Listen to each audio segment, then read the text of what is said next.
हाय, अगर आप इनमें से कोई भी एग्ज़ाम के लिए प्रिपेयर कर रहे हो तो ये वीडियो आपके लिए बहुत ही हेल्पफुल होने वाला है, क्योंकि इस वीडियो में हम बात करने वाले हैं चेन रूल के ऊपर। अगर आपको लगता है ये एग्जैक्टली होता क्या है, तो आपने ऐसे कुछ क्वेश्चंस देखे होंगे। तो देखिए, ये कॉन्सेप्ट ना ही आपको कोई एक टॉपिक में काम आएगा, बहुत ही अलग अलग टॉपिक, टाइम स्पीड डिस्टेंस में भी काम आ सकता है, टाइम एंड वर्क में भी काम आ सकता है, सिंपल इंटरेस्ट कंपाउंड इंटरेस्ट में भी काम आ सकता है। तो बहुत ही इंपॉर्टेंट कॉन्सेप्ट है। कुछ पर्टिकुलर टाइप के क्वेश्चंस इससे सॉल्व होते हैं। तो ये कौन से टाइप के क्वेश्चंस है, देखिए आप देख सकते हो, है ना। तो बेसिकली इसमें बोला है स्पीड ये है तो डिस्टेंस ये था, अगर इतनी स्पीड रखेंगे तो डिस्टेंस कितना कवर कर पाएंगे। ऑब्वियसली तीसरी चीज़, टाइम वही है जो ऊपर लिया है।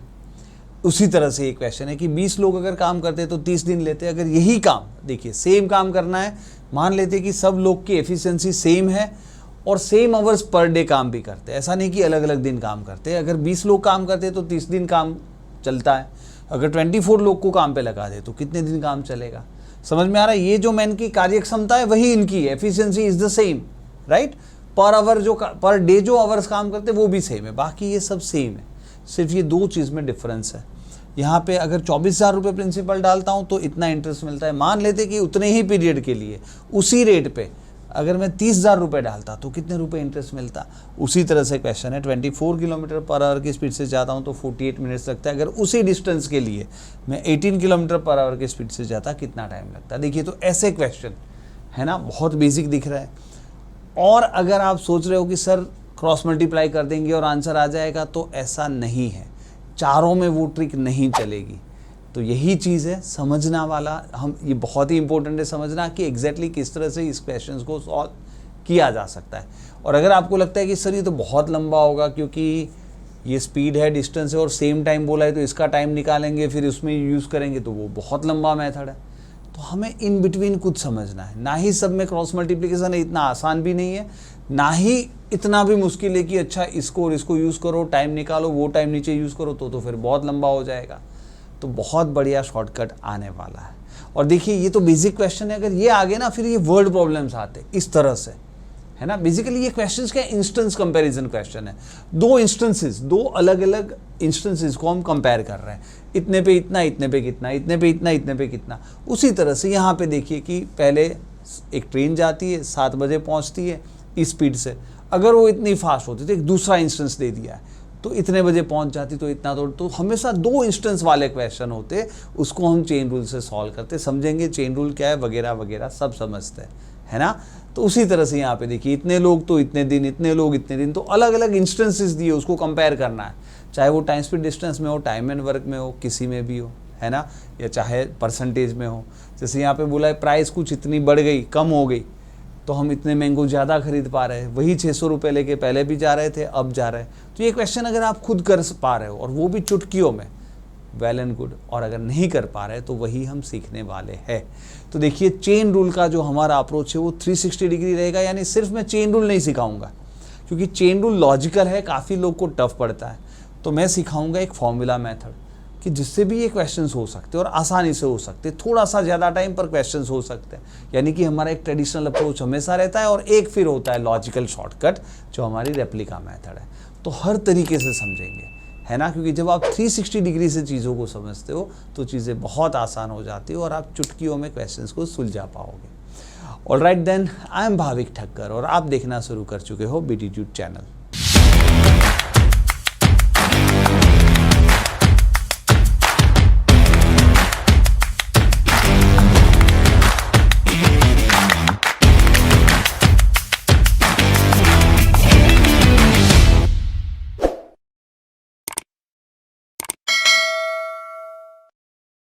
ऑलराइट, देखिए, तो सबसे पहले समझते हैं ये बेसिक क्वेश्चंस, बाद में वर्ड प्रॉब्लम्स की तरफ भी जाएंगे। अगर ये बेसिक क्वेश्चंस को आप देखो कि इसको कैसे सॉल्व करना है, तो देखिए सबसे पहले मैं समझा देता हूँ कि इसको हम चेन रूल से सॉल्व करते हैं। पहली चीज़ चेन रूल सीखना है। चेन रूल एग्जैक्टली होता क्या है, थोड़ी सी चीज़ समझते हैं। देखिए, काफ़ी बार जो दो वेरिएबल्स होते हैं उसके बीच का रिलेशनशिप समझना ज़रूरी है। वो दो जो वेरिएबल्स होते हैं वो डायरेक्टली प्रोपोर्शनेट भी हो सकते हैं या तो इन्वर्सली प्रोपोर्शनेट भी हो सकते हैं। शांति से समझना दोनों डेफिनेशन का मतलब। डायरेक्टली प्रोपोर्शनेट दो चीज़ कब होती है, कब दो वेरिएबल्स एक दूसरे के साथ डायरेक्टली प्रोपोर्शनेट बोले जा सकते हैं। शांति से समझना, जब मान लो अदर थिंग्स रिमेनिंग कांस्टेंट, ये हमेशा इसका एक रूल है। जैसे टाइम और स्पीड की बात करें तो डिस्टेंस सेम है, टाइम एंड डिस्टेंस की बात करें तो स्पीड सेम है, इस तरह से। तीसरी चीज़, बाकी चीज़ें सेम है, सिर्फ ये दोनों में कुछ डिफरेंस आ रहा है, तो उस दोनों में रिलेशन क्या है, शांति से समझना। अगर एक पे जो प्रोपोर्शनल चेंज है वही प्रोपोर्शनल चेंज दूसरे में आना ज़रूरी हो, तो वो दो वेरिएबल्स डायरेक्टली प्रोपोर्शनेट है। जैसे कि स्पीड डबल तो डिस्टेंस भी डबल कवर कर पाओगे, है ना। अदर थिंग्स रिमेनिंग कांस्टेंट यानी टाइम अगर सेम होता, अगर उतने ही टाइम में आप स्पीड डबल कर देते तो डबल डिस्टेंस कवर जा कर पाते, तो इसको बोलते डायरेक्टली प्रोपोर्शनेट। समझ में आ रहा है ना। तो कुछ चीज़ें होती है जैसे मैन एंड वर्क, अगर आप डबल लोग को काम पे लगाओगे तो डबल काम होगा, आधे लोग को काम पे लगाओगे तो आधा काम होगा, तो मैन एंड वर्क भी डायरेक्टली प्रोपोर्शनेट है। समझ में आ रहा है। प्रिंसिपल एंड इंटरेस्ट, वापस अगर आप 1/3 ही प्रिंसिपल, आपने किसी और से अगर 1/3 प्रिंसिपल लगाई है सेम जगह पे, तो आपको इंटरेस्ट भी तो 1/3 मिलेगा, है ना। तो एक का जो प्रोपोर्शनल चेंज है वही दूसरे का होता है, उसको बोलते डायरेक्टली प्रोपोर्शनल चेंज, है ना। तो इससे हम तीनों मेथड काम कर सकते हैं। इसका फॉर्मूला से तो कर ही सकते हैं, पर अगर आप लॉजिकली समझो चेन रूल से या मेरी लॉजिकल मेथड रेप्लिका मेथड, दोनों से कर पाओगे। यहाँ पे देखते हैं इन्वर्सली प्रोपोर्शनेट चीज़ें कब होती है, जब एक का चेंज दूसरे से एग्जैक्ट उल्टा हो। यानी कि जैसे speed and time, speed double तो टाइम डबल नहीं लगेगा, टाइम आधा लगेगा। अगर आपने स्पीड डबल कर दी तो 1 से 2 कर दी तो टाइम 2 की जगह 1 हो गया, आधा। समझ में आ रहा है। एग्जैक्ट उल्टा रिलेशन हो। जैसे और एक अगर मैं बताऊं तो मान लेते कि मैन एंड डेज, अगर मैं 3 गुने लोग को काम पे लगाऊंगा तो 3 गुना टाइम नहीं लगेगा, 1/3 टाइम लगेगा, है ना। क्योंकि मैन 1 से 3 हो गए तो टाइम 3 से 1 हो गया, है ना। तो यहाँ पे देखिए आपको पहले डिटरमाइन करना पड़ेगा। चेन रूल का सिर्फ प्रॉब्लम ये है कि अगर आपने वो डिटरमाइन गलत कर दिया कि वो इन्वर्स है या डायरेक्ट है तो दिक्कत होती है। इसीलिए फिर मैं दूसरा मेथड बता देता हूँ, फॉर्मूला, जिसमें आपको कुछ सोचना ही नहीं है, लेकिन हम धीरे धीरे सब समझेंगे। तो अगर चेन रूल से करना है तो जब भी ऐसा क्वेश्चन आता है दिस टू हाउ मच, तो अब आंख बंद करके क्रॉस मल्टीप्लाई नहीं करना है। पहले सोचना है कि वो डायरेक्टली प्रोपोर्शनेट है या इन्वर्सली प्रोपोर्शनेट है। वापस दोनों का डेफिनेशन याद रखिए। एक चीज़ x से y होती है तो दूसरी भी x से y होनी चाहिए, वो डायरेक्टली प्रोपोर्शनेट है। पर एक x से y होती है तो दूसरी y से x होनी चाहिए, वो इन्वर्सली प्रोपोर्शनेट है।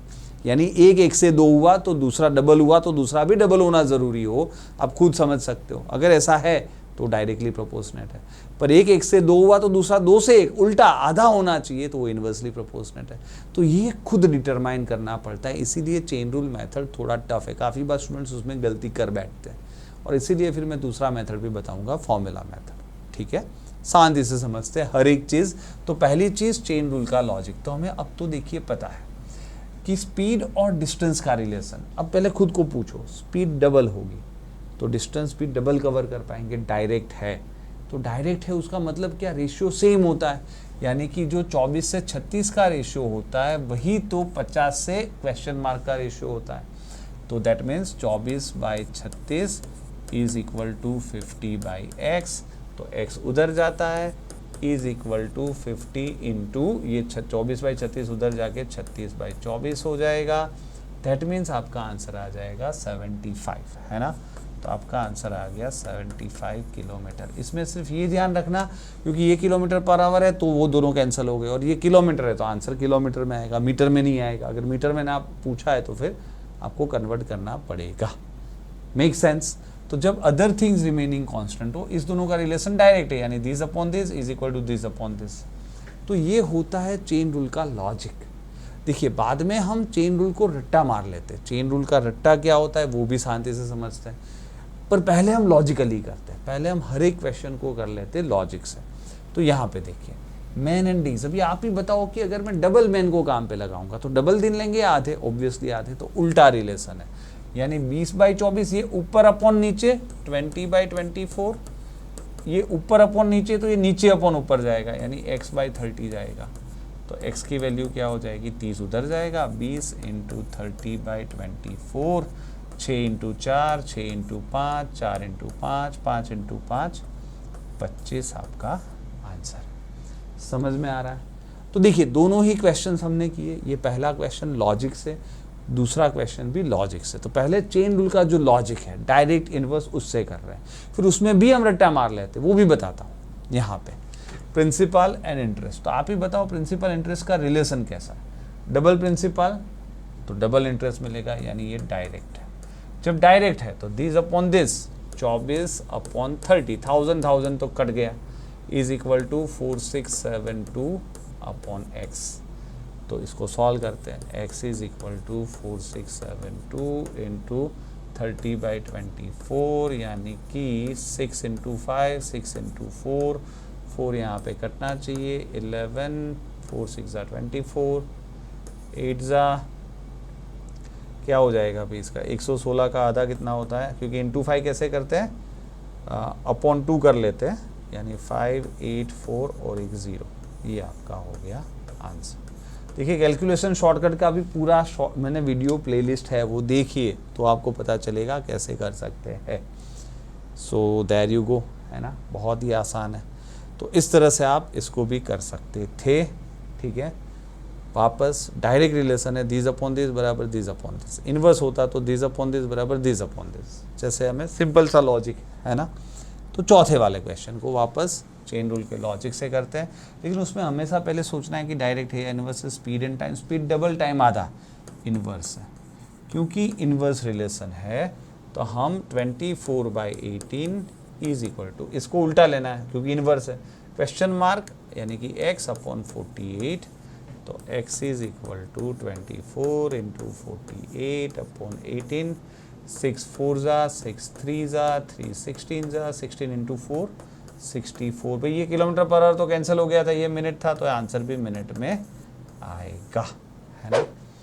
तो I hope you are enjoying this is chain rule का लॉजिक। लेकिन देखिए बाद में हमने एक चेन रूल बना दिया, एक रूल बना दिया, जैसे आपको पता ही है कि वो रूल क्या है, हम क्रॉस मल्टीप्लाई करते हैं, लेकिन हर जगह नहीं। अब से हम वापस समझेंगे कि यहाँ पे ये डायरेक्ट रिलेशन था, तो जहाँ पे डायरेक्ट होता है क्रॉस मल्टीप्लाई होता है।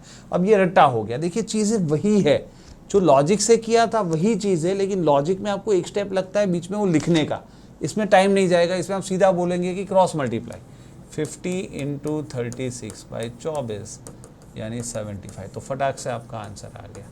आपको बीच में वो स्टेप कि this upon this equal to this upon this वो लिखने की ज़रूरत नहीं पड़ी, सीधे सीधा आपने रट्टा मार लिया कि जहाँ डायरेक्ट रिलेशन होगा क्रॉस मल्टीप्लाई कर देंगे, और उसी तरह से जहाँ पे इनवर्स रिलेशनशिप होगा स्ट्रेट मल्टीप्लाई कर देंगे। वापस समझिए, क्वेश्चन मार्क वाली चीज़ उठाते हैं 50 इंटू 36/24, समझ में आ रहा है क्रॉस मल्टीप्लाई क्या होता है, क्वेश्चन मार्क वाली चीज़ उठानी है इंटू क्रॉस 36/24, लेकिन इसमें स्ट्रेट इनवर्स में स्ट्रेट मल्टीप्लिकेशन, यानी कि अगर हमें इसको सॉल्व करना है तो इसको कर लेंगे 30 मल्टीप्लाइड बाय क्रॉस नहीं स्ट्रेट 20/24, तो सीधे सीधा आपका आंसर है 6 इंटू 4 6 इंटू 5 4 इंटू 5 5 इंटू 5 25, तो एक ही स्टेप में आंसर।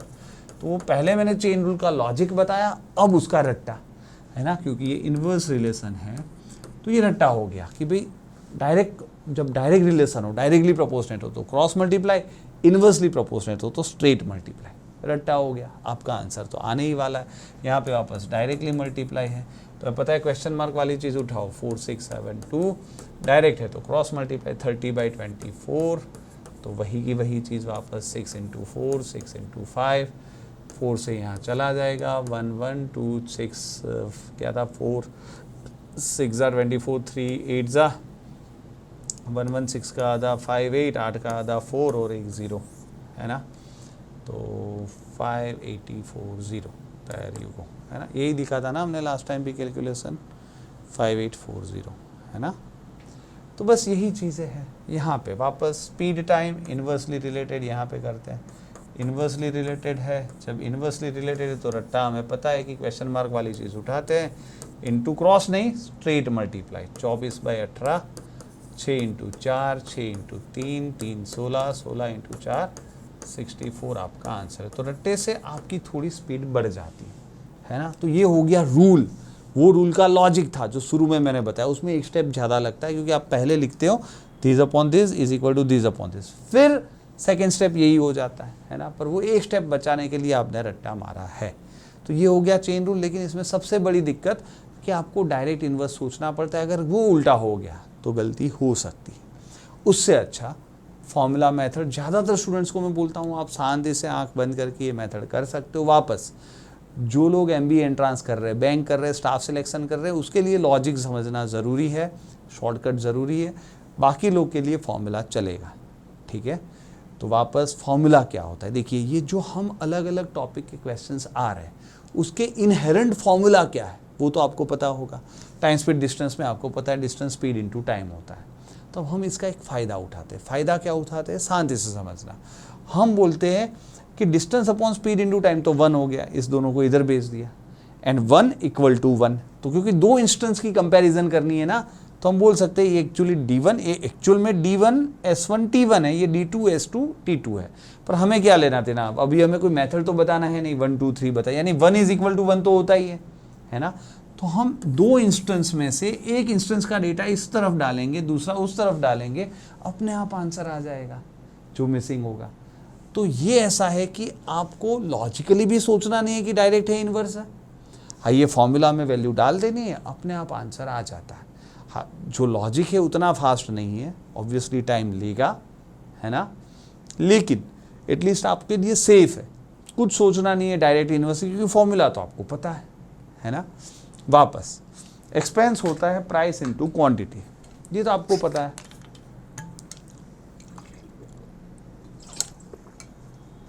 अगर मान लीजिए कुछ क्वेश्चन ऐसा आता है, इतने रुपए में इतनी प्राइस थी, ये कुछ क्वांटिटी खरीद पाए, तो इतने प्राइस में या इतने एक्सपेंस में क्या हो जाएगा, या एक्सपेंस बढ़ गया, क्वांटिटी कम हो गई, कितनी प्राइस हो गई होगी, ऐसा कुछ दो इंस्टेंस का कंपैरिजन, है ना।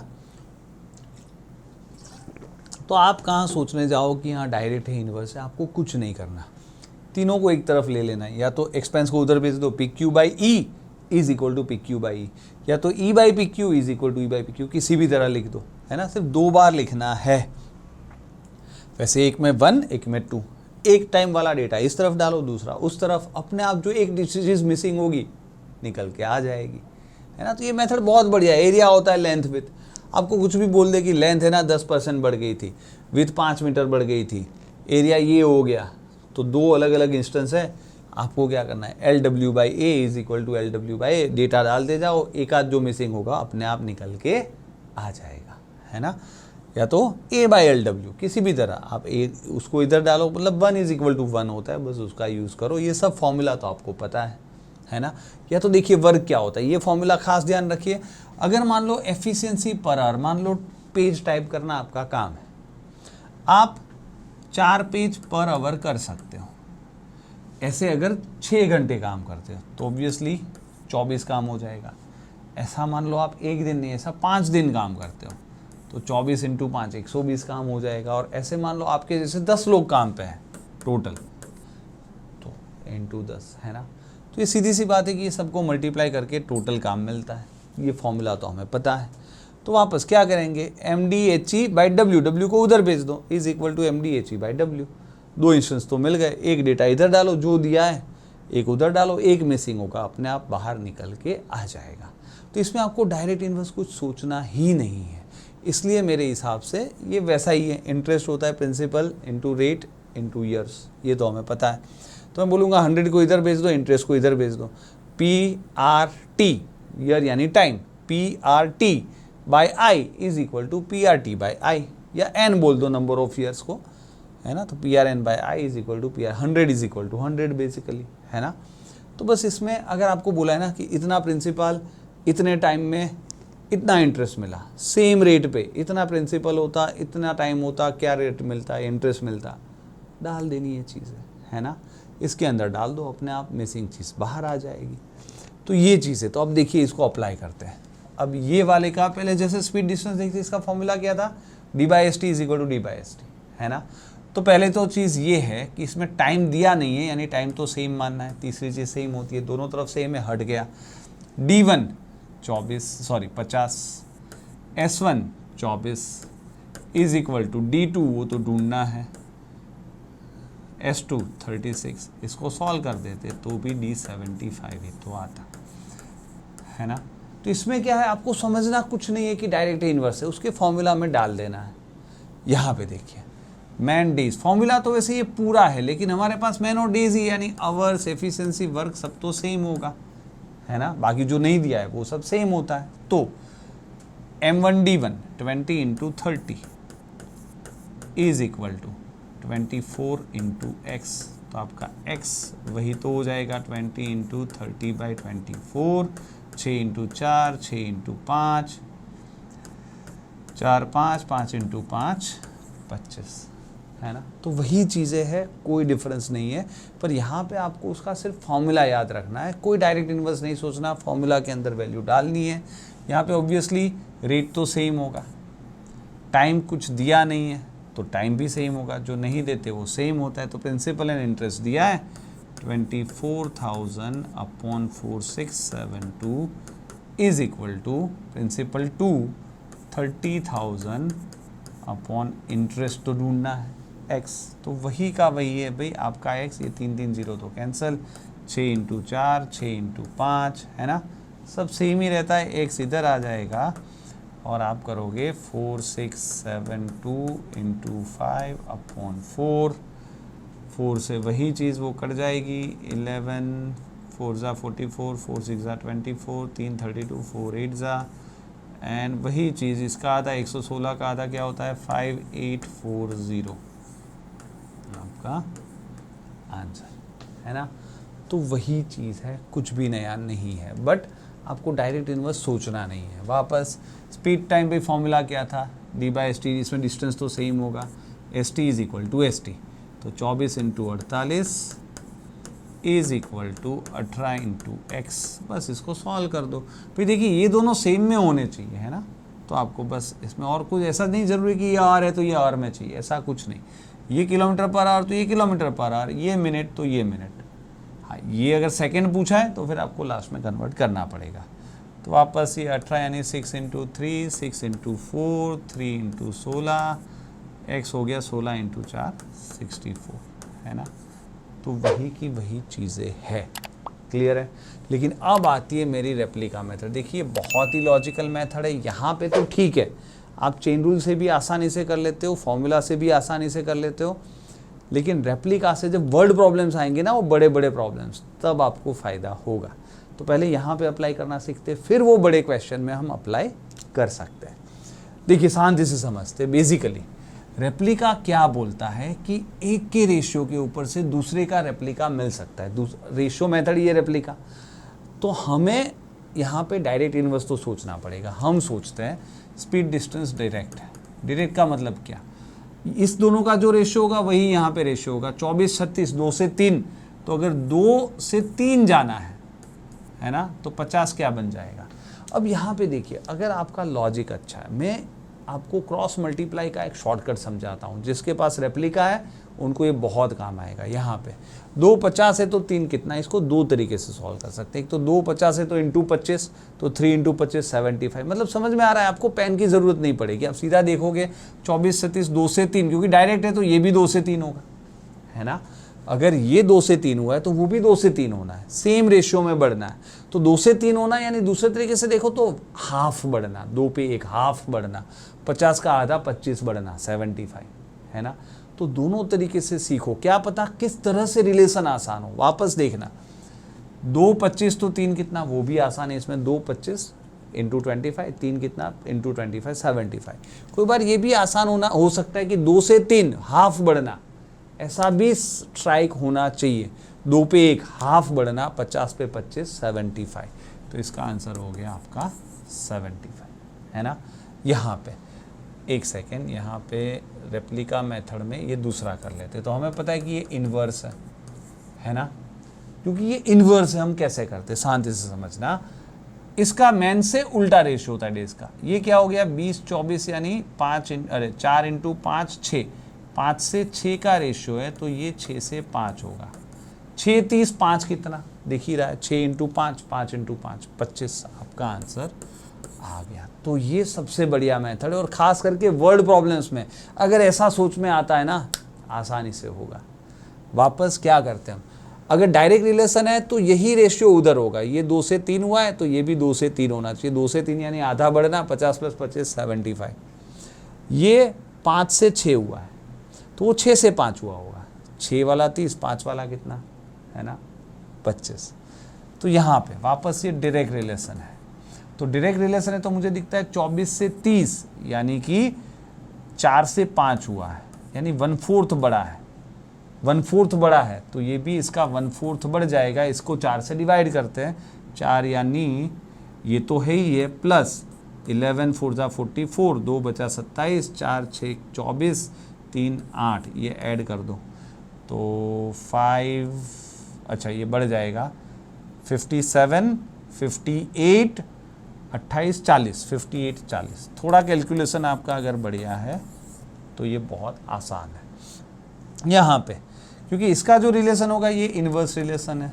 तो मैं बोलूँगा इसका क्या रिलेशन है, 6 × 4 से 3 हुआ है तो ये 3 से 4 हुआ होगा। 3 48 है तो 4 कितना होगा, 3 × 16, 4 × 16 64 है ना। तो ये इस तरह से आप रेप्लिका से कर सकते हो। देखिए ट्राई कीजिए इस तरह करने की, क्योंकि आगे जो वर्ड प्रॉब्लम होंगे ना तो बहुत अच्छी तरह से हम उसको सॉल्व कर पाएंगे अगर आपका लॉजिक इतना अच्छा चल सकता है। ऑलराइट, देखिए तो जैसे आपको पता है कि ये पूरी चीज़ पहले मैं आपको यहाँ पे समझा देता हूँ। अगर आप एंड्रॉयड फ़ोन यूज़ करते हो तो प्ले स्टोर पे BTtude सर्च करिए और ऐप डाउनलोड कीजिए। लॉगिन करने के लिए यूज़ अनदर मेथड पर क्लिक करके अपने मोबाइल नंबर से साइन अप कीजिए। लेकिन अगर आप आईफोन यूज़ करते हो तो ऐप स्टोर पर क्लास प्लस सर्च करके ऐप डाउनलोड कीजिए। ऑर्गेनाइजेशन कोड की जगह ZJIXU टाइप करें और अपने मोबाइल नंबर के साथ साइन अप करें। साइन अप करने के साथ ही आप BTtude के होम पेज पे आ जाते हो। अब आप स्टोर टैब पर क्लिक करें और कोई भी फुल कोर्स को खरीदने से पहले आप सिर्फ 10 रुपए में कोई भी कोर्स का डेमो खरीद सकते हो।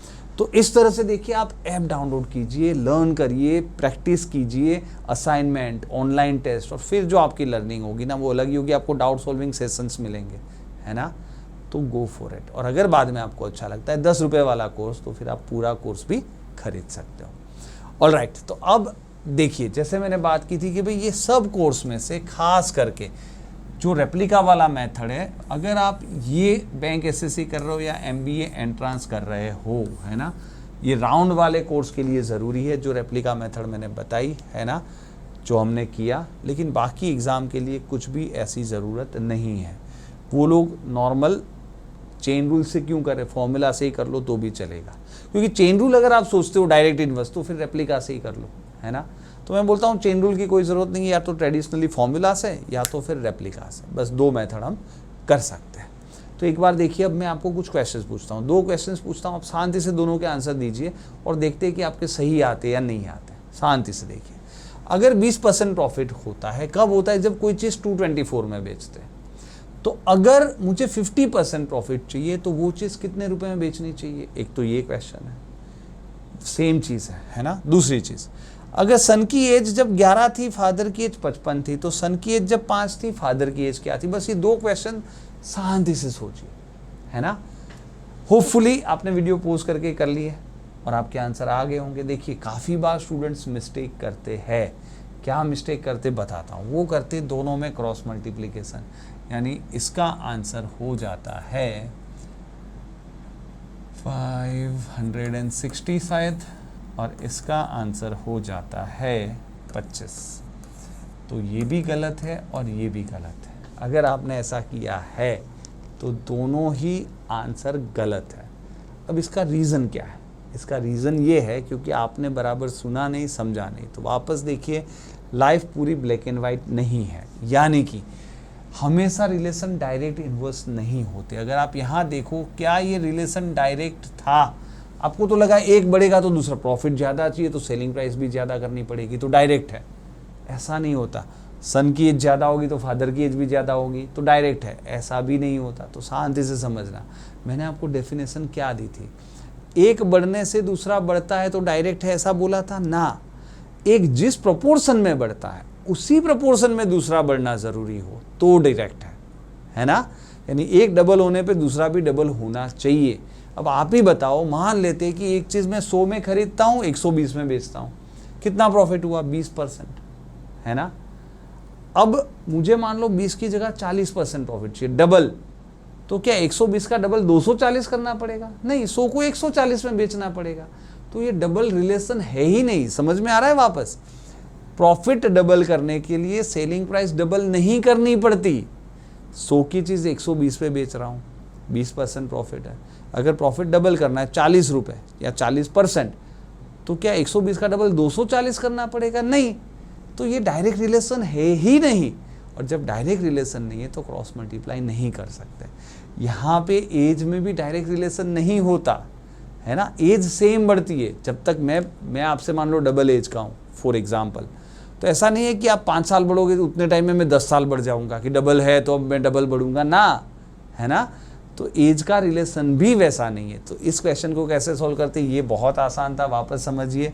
या तो आप ऐसे सोचते हो कि ये 11 के थे तो ये 55 के थे, यानी 44 ईयर्स मोर थे। तो 5, तब ये कितने होंगे? 5 + 44 49। या तो ऐसे कर लेते हैं जो कॉमन सेंस है। या तो आप ऐसा सोचते कि 11 की जगह 5 का मतलब 6 साल पहले की बात कर रहा है। तो 6 साल पहले फादर भी तो 55 - 6 49 होते। किसी भी तरह करते, लेकिन ये प्रोपोर्शन नहीं है कि क्रॉस मल्टीप्लाई कर दो। या तो ऐसा देखो 5 गुना तो 5 गुना, ऐसा नहीं करना था, है ना। 49 था। तो ये लॉजिक समझो। इसीलिए मैंने आपको एक आई ओपन करने के लिए कि भाई ऐसे क्वेश्चन देखना, हर जगह मत लगा देना डायरेक्ट इन्वर्स सर ने सिखाया था, ऐसा नहीं होता, है ना। तो एक तो ये क्वेश्चन है, एक इस क्वेश्चन को समझते। तो यहाँ पे भी शांति से समझिए कि ये सेलिंग प्राइस है। तो ये सेलिंग प्राइस परसेंटेज होता तो चल जाता। तो पहले प्रॉफिट परसेंटेज को आप सेलिंग प्राइस परसेंटेज में कन्वर्ट कीजिए। भाई 20% प्रॉफिट मतलब 120% पे बेचना, और 50% प्रॉफिट मतलब 150 प्रॉफिट परसेंटेज पे बेचना, है ना। अब क्योंकि 120% है वो 224 से 150, अब ये डायरेक्ट क्रॉस मल्टीप्लाई कर सकते हो क्योंकि अब डायरेक्ट रिलेशन हुआ। वैसे ये मैं परसेंटेज में प्रॉफिट लॉस में वापस भी सिखाऊंगा, पर एक आइडिया देना था कि हर जगह ये मत लगा देना। एज में तो आपको पता चल ही गया, ये इनकेस नहीं पता चला हो, वैसे समझ में आया ऐसा है। वैसे हम परसेंटेज वापस पढ़ेंगे ही, लेकिन एक आइडिया दे रहा हूँ कि ये हुआ 120%, क्योंकि सेलिंग प्राइस 20% प्रॉफिट है, उसमें 100% कॉस्ट भी थी, तो 120% है वो 224 है, 20% 224 नहीं है। तो फिर 50% प्रॉफिट वाली सेलिंग प्राइस यानी 150%, वो कितना। और अब आप करोगे क्रॉस मल्टीप्लाई, यानी कि इंटू 15/12, तो 3 × 5, 3 × 4, 4 यहाँ पे कट जाएगा, 4 × 56, 56 × 5, 280। तो ये इसका सही आंसर है। So I hope you enjoyed this, क्योंकि मैंने 2 और भी क्वेश्चंस लिए जो उसको फॉलो नहीं करते, जस्ट टू मेक श्योर कि आप सही डायरेक्शन में जा रहे हैं। तो देखिए आगे कुछ एक चीज़ समझ लेते हैं कि भाई ये वीडियो काफ़ी हो गया, तो आज में वो जो बड़े क्वेश्चंस है, वर्ड प्रॉब्लम्स है, आज जिस हमने बेसिक सीखा है, अप्लाइड क्वेश्चंस हम देखेंगे नेक्स्ट वीडियो में। Fine, alright then. देखिए करते रहिए, मेहनत करते रहिए, बने रहिए, देखते रहिए, है ना। Alright then, I hope you are enjoying this, keep watching and keep learning.